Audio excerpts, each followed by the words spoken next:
فيما يخص الشق نتاع الكرة، خصنا نفهموا بأن اللي تيهم اليوم ماشي هما الأشخاص، ماشي اللي تيهم هو العمل المؤسساتي. اللي تيهم هو أن بلادنا اليوم كتلعب في لو كاري دي كرون. حنا تمني على المستوى العالمي. الهدف نتاعنا أننا في كأس العالم إن شاء الله نمشيو بنفس النهج وبنفس المنهجية وبنفس المستوى.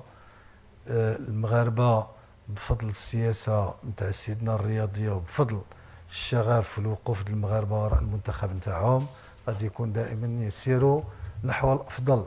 وفي الأوقات القريبة غادي يكون كل شيء الأمور واضحة والآليات نتاع هذا السير قد حددت في تفاصيلها. شكرا. شكرا.